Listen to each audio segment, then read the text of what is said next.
તો આવો સાંભળીએ આપણે શાસ્ત્રી સ્વામી હરિપ્રકાશદાસજી સ્વામી અથાણાવાળા સાળંગપુર ધામ. બોલો સ્વામિનારાયણ ભગવાન કે, શ્રી કષ્ટભંજન દેવ કે.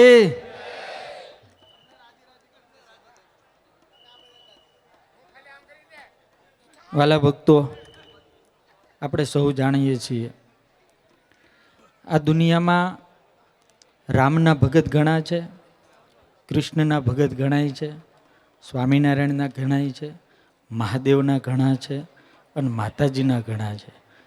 પણ આ બધાયમાં વહેંચણી થાય પણ બધાયને માનનારો છે ને હનુમાનનો તો હોય જ તે. હા, હનુમાન સિવાય કોઈનો ઉદ્ધાર. રામને કામ પડે ને ત્યારે હનુમાન કામ લાગે, કૃષ્ણને કામ પડે ત્યારે હનુમાન કામ લાગે, અને સ્વામિનારાયણને કામ પડે ને ત્યારે હનુમાન કામ લાગે, અને મને ને તમને કામ પડે ને ત્યારે હનુમાન જ કામ લાગે. તમને બધાને કદાચ એવું થતું હશે કે અમે અહીંયા આવ્યા છીએ.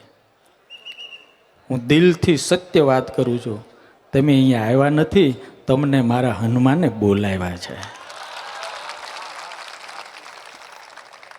यहाँ वही आ सकते हैं जिन्हें कष्ट भंजन देव बुलाते हैं. દાદાનો જન્મદિવસ છે કાલે, આપ બધા જાણો છો. દુનિયામાં જેટલો મોટો માણસ હોય એ પોતાના જન્મદિવસે ખુશ બહુ હોય.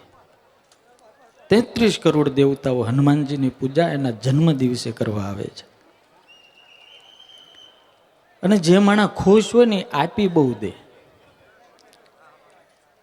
તો અષ્ટ સિદ્ધિ નવ નિધિ કે દાતા તો હનુમાન છે.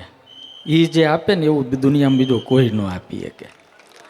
એટલે આપણે આજે ખૂબ મોજ કરવી છે, રાજભા ગઢવી. કોણ નથી ઓળખતું આખા ગુજરાતમાં? હે,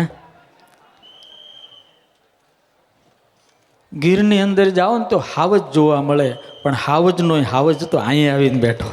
હે,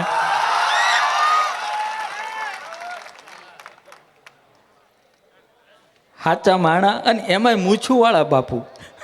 બાપુ તો ઘણાય હોય પણ મૂછું કાઢી નાખી બધા. આ મૂછું વાળા બાપુ આપણા હાથ ખોટના એકના એક છે. એટલે આપણે હાચવવાના છે. તમારી જેવી તાળીઓ પડશે ને એવા બાપુ અંદરથી. હા,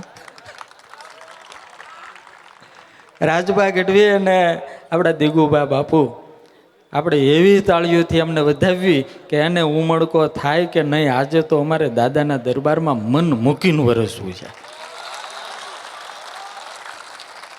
તમને બેને વાત કરું, રાજભા, દિગુભા બાપુ, અહીંયા કેટલાય ડાયરાઓ થયા પણ બધાય બહાર. વ્હાઈટ હાઉસ છે ને એ ચોકમાં થાય. તમે બે એવા ભાગ્યશાળી છો કે દાદાના ખોળામાં બેહીને બોલવાનું મળે.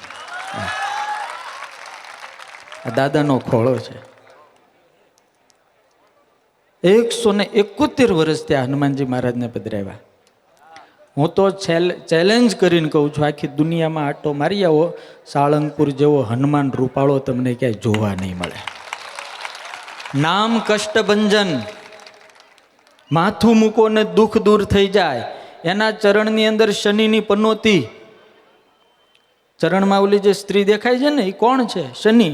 આખી દુનિયાને શનિ નડે, પણ સાળંગપુર દાદાના દરબારમાં આવે ને એને કષ્ટોય ન નડે ને શનિ ન નડે. આ પ્રતાપ અહીંયા સદગુરુ ગોપાળાનંદ સ્વામી, સ્વામિનારાયણ ભગવાનના મહાન સંત જે થઈ ગયા, એમણે આશીર્વાદ આપ્યો છે આ ધરતીને કે આ ધરતીની અંદર જે કોઈ જીવ આવશે એના દુઃખ માત્ર દૂર થાય. અને દુનિયામાંથી લાખો માણસો આવે, દુનિયામાંથી. તમે એમ નહીં માનતા ખાલી ગુજરાતી અને ખાલી ઇન્ડિયન, વિદેશના ભૂરિયાઓએ અહીંયા આવીને માથા ટેકવે છે અને એની અનુભૂતિઓ અમને કહે છે કે અહીંયા આવ્યા પછી અમારા દુઃખ માત્ર દૂર થઈ ગયા. એટલે આ હનુમાનજી મહારાજ છે. હનુમાન તણા ધામ ઘણા, હનુમાન તણા ધામ ઘણા, પણ સાળંગપુર બે જોડ છે. હનુમાન સાળંગપુર વાળા અરે કોઈ ના આવે. અને આખી દુનિયાની અંદર સ્વામિનારાયણ ભગવાને એક અલગ હનુમાનજીની પૂજા પ્રણાલિકા ચાલુ કરી. નકર આખી દુનિયામાં તો હનુમાનજી જોવો તો સિંદુરિયા હોય, બે આંખો ચોટાડી હોય, એને તેલ ને સિંદૂર જ જડતો હોય. આ હનુમાન એવો છે કે 1 કરોડ રૂપિયાનો મુંગટ પહેરે ને લાખ રૂપિયાના વાઘા પહેરે ભાઈ. હા, સોનાના દાગીના ધરાવાય. આ સહજાન સ્વામીની પરંપરા, હનુમાન દાદાનો તો અલૌકિક પ્રતાપ છે. પણ આપણે જેમને સાંભળવા છે એવા રાજભા અને આપણા દિગુભા ચુડાસમા. હું દિગુભાને બહુ સાંભળું છું, એટલે મને એમ થયું કે આપણે આ મૂછુંવાળા બાપુને લાવવા છે. બહુ મને આમ મજાના માણા છે. એટલે હવે અમારા પૂજ્ય જગત સ્વામી પણ દાદાના દરબારમાં આવ્યા છો અને કાલે દાદાનો અભિષેક છે, યજ્ઞ છે. યજ્ઞની વાત મને કીધું હતું કરવાની.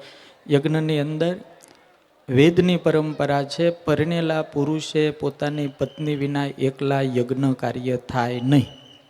ખ્યાલ આવે તમને? એટલે આ વખતે અમે સજોડે યજ્ઞમાં બેહવાની વ્યવસ્થા કરી છે. નકર સિંગલ બેહતા હતા બધા. રામ ભગવાનને યજ્ઞ કરવો તો સોનાની મૂર્તિ બનાવવી પડી, પણ એકલા ઋષિમુનિએ એનો સ્વીકાર કર્યો નહીં.